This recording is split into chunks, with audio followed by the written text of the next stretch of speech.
உறவுகள் அனைவருக்கும் வணக்கங்க. என்னதான் ஸ்னேகா சிவாவை உயிருக்குயிரால் உண்மையாக நேசித்து இருந்தாலும் அவங்க தனிப்பட்ட கேரக்டர் வைஸில் அவங்க மோசமானவங்க தான். அப்படிப்பட்டவங்க பஞ்சாயத்தில் நாட்டாமல் பண்ணிக்கிட்டு இருக்காங்க பார்த்தீங்களா?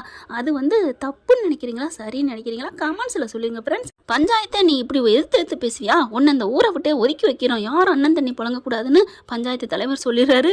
பஞ்சாயத்தாவது கிஞ்சாயத்தாவது ஏன் அந்த ஆண்டவனே வந்தாலும் ஏன் புருஷனை ஏன் டாக்டரை என்கிட்ட அந்த பிரிக்க முடியாதுன்னு அடிச்சு ஸ்ட்ராங்காக உறுதியாக சொல்கிறாங்க. அட்டை அம்மா கண்ணா பின்னா லவ் வச்சுருக்காங்க சிவா மேலே. அது காட்டின விதம் தப்பாக போச்சு. அப்பா கிட்ட சொல்லியிருக்கலாம். அப்பாவும் இப்போ சொல்கிறாரு, என்கிட்ட சொல்லியிருந்தா நான் சேர்த்து வச்சிருப்பேனே அப்படின்ட்டு அவருமே தலை முழுகிறாரு. எனக்கும் அவளுக்கு எந்த சம்மந்தம் இல்லைன்னு அப்படியே ஷாக்கு மேலே ஷாக்காக கொடுக்குறாங்கப்பா எல்லாரும். டைங்கின்ட்டு அடுத்து பார்த்தா ஆண்டி நீங்கள் அந்த தாலியை எடுங்க அப்படிங்கிறாங்க. எடுக்க முடியாதுங்கிறாங்க. சரி பரவாயில்ல, அது கடந்துட்டு போகுது, டைவர்ஸ் ஆகுங்க. ஏன் அன்னபூர்ணி சிந்து மேலே மட்டும்தானங்க கோவம், ஸ்னேகா மேலே அப்படி என்னங்க அஃபேர் இருக்குது? நீ யாரடி பேசுறது, நாங்கள் பேசிக்கிறோம் அப்படின்னு ஒரு வார்த்தை சொல்லாமல் அப்படின்னு சொல்லிக்கிட்டே நின்னா என்ன அர்த்தம்? சிவா வாயிலேருந்து நீ என்னடா நினைக்கிற, நீ என்ன சொல்கிற? இப்போ இந்த வீடியோவில் பார்த்தது உண்மையா? நீ அவளை வெறுத்துட்டியா? நீ அவளை நேசிக்கிறியா? ஏதாவது கேட்டிருக்கலாம்ல.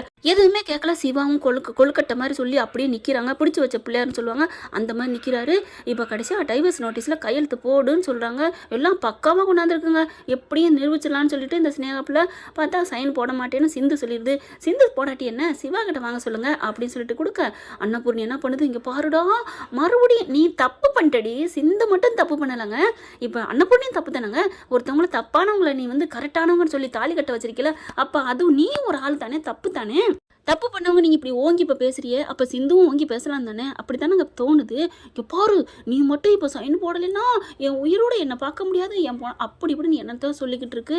அன்னைக்கே அப்படியே வாயை திறந்து தாலியை கட்ட வச்சா உங்கள் ஒய்யால அப்படிங்கிற மாதிரி இருக்கு கோங்கோமா. இப்போ இன்றைக்கும் சைனை போடு அப்படின்னு சொல்கிறாங்க. பார்த்தா டாக்டரே சைனை போடாது டாக்டரே அப்படின்னு சொல்ல பார்த்தா சிவா பார்க்குறாரு.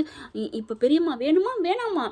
என்னடி நீனே தாலியை கட்டுவியான், நீனே அக்கா சொல்லுவியான், என்னங்கடி அவன் கேட்டான் அன்னைக்கு சிந்துவை, அன்னைக்கு வேகமாக கட்டி வச்சிங்க, இன்னைக்கு ஃபுல்லாக நிற்கிறானே உண்மையிலே. அதாவது போலீஸ் ஸ்டேஷன்லாம் போய் கம்ப்ளைண்ட் கொடுத்தான்ல நான் தாலி கட்டலேன்னு, அப்படிப்பட்டவன் இன்னைக்கு நிற்கிறான்னா அப்போ விரும்பியிருக்கான்னு தானே அர்த்தம். கையெழுத்த போடு, இல்லைன்னா நான் உயிரை விட்டுருவேன். என்னங்கடி உயிரை விடுவேன் கயிறை விடுவேன்னு சொல்லிட்டு நீயும் சொன்ன.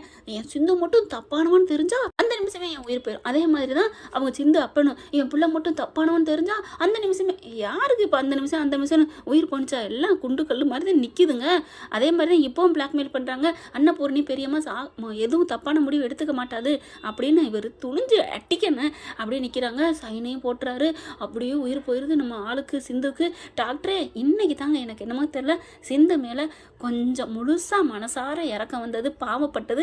இன்னைக்கு எனக்கு பாவம் வந்துருச்சுங்க. சிந்து மேலே மட்டும் இல்லைங்க, நம்ம தங்கமேல் மேலேயுமே இறக்கம் வந்துருச்சு. ஆனால் ரோகிணி மேலே மட்டும் என்னமோ தெரியல வர மாட்டேங்குது. இப்போ பார்த்தீங்கன்னா மயங்குது சிந்து.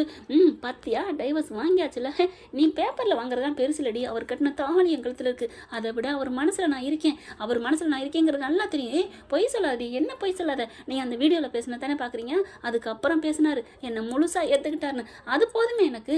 இந்த உலகத்தில் இருக்கிற எல்லாம் ஒரு பக்கம் திரண்டு நின்னாலும் ஏன் சிவா என்ன விரும்புகிறேன்னு இந்த பக்கம் நிற்கிறாரு. அப்படி இருக்கிற எனக்கு என்ன பயம்? இப்போ பெரியம்மாக்கா பயந்து நிற்கலாம், அதனால ஒன்றும் பிரச்சனை இல்லை. ஆனால் இப்போ நீ சைன் போட்டு இல்லை, ஒன்றும் பிரச்சனை இல்லை. நான் இனிமேல் எனக்கு உனக்கு ஒன்றும் இல்லைன்னா இந்த உலகத்தை விட்டு, இந்த உலகத்தில் நான் இருக்க மாட்டேன், நான் இந்த உலகத்தை விட்டே போகிறேன் அப்படின்னு சொல்லிட்டு என்ன பண்ணுறாங்க, அப்படி இங்கிட்ட திரும்பி பார்க்குறாங்க. பார்த்தா அங்கே ஒரு இளநீ கடை பூக்கடை எல்லாம் இருக்குங்க. அப்படியே ஓடி போகிறாங்க. போயிட்டு எங்கேம்மா எங்கே போகிற அப்படின்னு சொல்லல, இளநீ கடையிட்ட போயிட்டு இளநீ வெட்டுவாங்க இல்லையா, அதை எடுத்துகிட்டு வந்துடுதுங்க. இப்போ பாருங்கள், இப்போ என்னையும் சிவாமையும் பிரிச்சுட்டிங்கல்ல, இனிமேல் நான் அந்த உலகத்தில் இருக்க மாட்டேன், இப்போவே போயிடுறேன் அப்படின்னு கையை பிடிச்சி டடக் முடிச்சுக்கிச்சு சொல்லிய. பார்த்தீங்கன்னா சிந்து அப்படின்னு ஓடி வராருங்க சிவா. ஏன் சொந்த இப்படி பண்ணி வச்ச, இல்லை சிவா இல்லை டாக்டரே, நீனே எனக்கு இல்லைங்கிறதுக்கப்புறம் நான் எதுக்கு இருக்கணும் அப்படி சொல்ல. ஐயோ சிந்து, நான் கையில் தானே போட்டேன், அதனால என்னை பிரிச்சது ஆயிருமா? நீ என் மனசில் முழுக்க இருக்க சிந்து. அப்படி இருக்க என்னை விட்டு நீ எப்படி போக உனக்கு மனசு வந்துச்சு? நீ இல்லாத அந்த உலகத்தில் நான் மட்டும் எப்படி இருக்க முடியும்?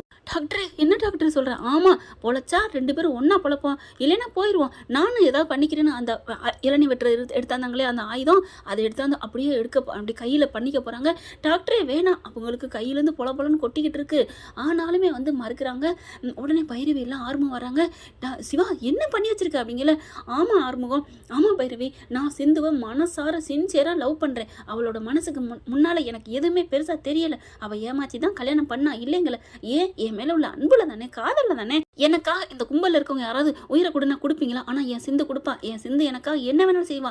அவள் வந்த முறை வேணால் தவறாக இருக்கலாம், ஆனால் வந்து சேர்ந்துருக்க இடம் என்னோட மனசு. எனக்கு ரொம்ப பிடிச்சிருக்கு.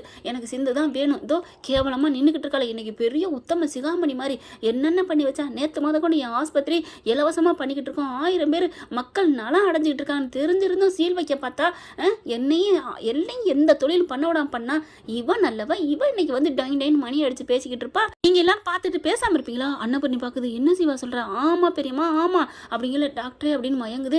இரு சிந்து அப்படின்னு சொல்லிட்டு என்ன பண்ணுறாரு, அங்கிட்டு பார்க்குறாங்க. ஒருத்தவங்க துண்டு போட்டுருக்காங்க. எடுத்துகிட்டு வந்து டக்குன்னு இழுக்க கட்டிடுறாரு. என்னங்க நீங்கள் இங்கே எல்லாரும் இருக்கவங்கெல்லாம் யாராவது ஒருத்தவங்க கையை நீட்டி சொல்லுங்கள், கையை தூக்கி சொல்லுங்கள். சொல்லுங்கள், நான் உத்தமேன், நான் எந்த தப்பும் பண்ணல, நான் எந்த பொய்யும் சொல்லலைன்னு சொல்லிட்டீங்கன்னா நான் இப்போவே நான் இந்த இடத்துல நான் நாண்டுக்கிட்டு அப்படின்னு சொல்லல பார்க்குறாங்க. எல்லாரும் தலையை தொங்கப்படுறாங்க. என்ன தலையை தூக்கி சொல்ல முடியாதுல்ல? முடியாது. ஏன்னா மனுஷனாக பிறந்தவன் பிறந்த கொஞ்ச நாள் வேணால் தவறே செய்யாமல் இருந்திருக்கலாம். ஆனால் தவறு செய்யாத மனுஷன் இல்லை. தவறு செஞ்சு திருந்தி வாழணும். அதுதான் உண்மையான மனசுக்கு அடையாளம்.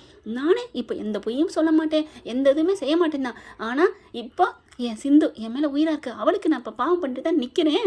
ஏன் இவ்வளவு? ஏன் எங்கள் அம்மா, எங்கள் பெரியம்மா, அன்னபூர்ணி பெரியம்மா அந்த ஊருக்கே நல்லவங்க. அவங்க பேருக்கு ஏற்ற மாதிரி யாருக்குமே பசி இல்லான்னு போகக்கூடாதுன்னு வந்தவங்களுக்கு சாப்பாடு போடுறவங்க, எல்லாரும் நல்லா இருக்குன்னு நினைக்கிறவங்க, பஞ்சாயத்தில் ஒன்று கூட இம்மி பேசக்கூடாதுன்னு நினைக்கிறவங்க, பாவம் பண்ணிட்டு தான் இப்போ நிற்கிறாங்க.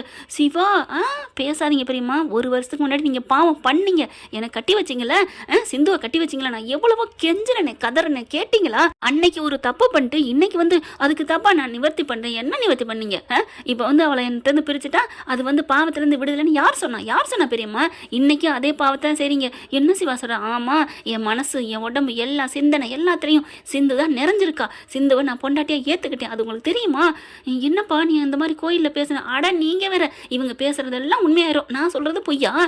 அவங்க சும்மா ஒரு பாதியை மட்டும் எடுத்துட்டு வந்து காமிச்சிருக்காங்க. அடுத்த பாதி நான் என் பொண்டாட்டிட்ட விளையாண்டேன்னு சொல்லி அவளை நான் ஏற்றுக்கிட்டேன். பாவம் கல்யாண நாள், அதுமா அவளுக்கு நான் ஆசையை காதலை காட்டிட்டு அப்படியே கட் பண்ண சொல்கிறீங்களே என்ன பெரியம்மா?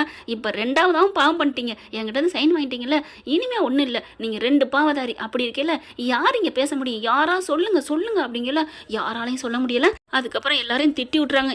என்ன பெரியவரே, நீங்கள் எல்லாரும் என்ன என் பொண்டாட்டியை தள்ளி வைப்பீங்களா? என் பொண்டாட்டியை ஒதுக்கி வைப்பீங்களா? அப்படி என்ன பாவம் பண்ணிட்டா? உங்கள் வீட்டில் உலையில வந்து மண்ணெல்லி போட்டாலா? உங்கள் கழுத்தில் ஏதாவது ஆயுதம் வச்சாலா? உங்கள் வாழ்க்கையை கெடுத்தாலா? யார் வாழ்க்கையாக கெடுத்தேன்னு சொல்லுங்கள். இல்லைப்பா உன் வாழ்க்கை, என் வாழ்க்கையை கெடுத்தேன். நான் கம்ப்ளைண்ட் கொடுத்தேனா? நான் இப்போ கொடுத்தேனா? இல்லைப்பா உங்கள் வீட்டில் தான் பிராதம் வந்திருக்கு. யார் சொன்னா? எங்கள் அம்மா தான் நிற்கிறாளே, இந்த கேடுகட்ட கேவலமான ஸ்னேகா. அவள் பேச்சை கேட்டு வேணா வந்து நிற்பாங்க. சிவா என்ன அப்படிங்கிற பாலான்னு ஒரு அறை கொடுக்குறாரு. வாய மூடு, என் பொண்டாட்டி தாலி நீ கையை வச்ச பாரு, அப்போயும் உன்னை நான் அரைஞ்சிருக்கணும். எனக்கு என்ன சொல்கிறேன்னு தெரியாமல் இருந்துட்டேன். ஆளுக்கு என் உயிர் விட்டுருவேன், எங்கள் பெரியம்மா என் உயிர் விட்டுருவேன் அப்படின்னு சொன்னதுனால நான் அடங்கி நிற்க வேண்டியதாக போயிடுச்சு. ஆனால் இனிமேல் நான் அடங்க மாட்டேன். சிந்து நீ கிளம்பு அப்படின்னு சொல்லிட்டு அப்படியே தூக்கிறாரு. சாஞ்ச வாக்கில் இருக்கையில் அப்படியே தூக்குறாங்க. சிந்து அப்படின்னு பைரவி ஓடி வராங்க. பைரவி நீ எதுக்குமே குற்ற உணர்வே படக்கூடாது. சிந்து ரொம்ப ரொம்ப நல்லவ. அவள் எனக்காக என்ன வேணாலும் செய்வா. ஏன் காருக்குள்ள எரிஞ்சு நான் சாம்பலாக இருந்திருப்பேனே, இந்நேரம் 1 வருஷம் ஆக போயிருக்குமே, நான் இந்நேரம் என்னண்டோ போயிருப்பேன். அதுக்கு காரணம் தான் நிற்கிறாளே, கண்ணும் கூட பார்த்துக்கிட்டு நின்றா. நான் எப்படி கதன்னு தெரியுமா? ஸ்னேகா காப்பாத்துன்னு அப்படியே அவள் அப்பே முன்னாடி போனா தெரியுமா? அப்போ நினச்சேன், அப்போ இவகிட்ட காதலும் இல்லை, எதுவுமே இல்லை, பணத்திமுறு மட்டும்தான் இருக்குன்னு. ஆனால் இவ என்னதான் முறைகட்டு தாலி கட்டினாலும் நம்ம மேலே உசுரா இருக்கா. உசுரை துச்சமாக தூக்கி போட்டு என்னை காப்பாத்தினா. அந்த ஒரு நன்றி கடை எனக்கு தெரியல அவங்க பெரியம்மா உங்களுக்கு அப்படின்னு சொல்லிட்டு, இங்கே பாருங்க என் பொண்டாட்டியை தள்ளி வைக்கிறேன், கிள்ளி வைக்கிறேன் அப்படின்னு சொன்னீங்கன்னா நாங்கள் இப்போவே இந்த நிமிஷமே ஆஸ்பத்திரிக்கு போயிட்டு என் பொண்டாட்டியை காப்பாற்றிட்டு இந்த ஊரை விட்டு நாங்கள் போகிறோம் அப்படின்னு சொல்லிட்டு வா சிந்து அப்படி சொல்லிட்டு அப்படியே தூக்கிட்டு போகிறாரு. சிந்து அப்படியே மயங்கிறாங்க சந்தோஷத்தில். என்னங்க ஃப்ரெண்ட், இப்படிலாம் போனால் எப்படி இருக்கும்? நல்லா இருக்குமா கன்றாவி இருக்குமா? கமெண்ட்ஸில் சொல்லிடுங்க. தேங்க்யூ. இந்த வீடியோ உங்களுக்கு பிடிச்சிருந்தா தயவு செய்து லைக் பண்ணுங்க. இன்னும் அப்டேட்ஸ்க்காக சேனலை சப்ஸ்கிரைப் பண்ண மறக்காதீங்க. நம்ம கிட்ட இருக்க எல்லா சேனல்ஸோட லேட்டஸ்ட் வீடியோ அப்டேட்ஸ்க்காக மேல ரைட் சைடுல காட்டுற லிங்கை கிளிக் பண்ணி வாட்ஸ்அப் குரூப்ல ஜாயின் பண்ணுங்க. உங்களிடம் விடைபெறுவது நான் உங்கள் மெஹர்.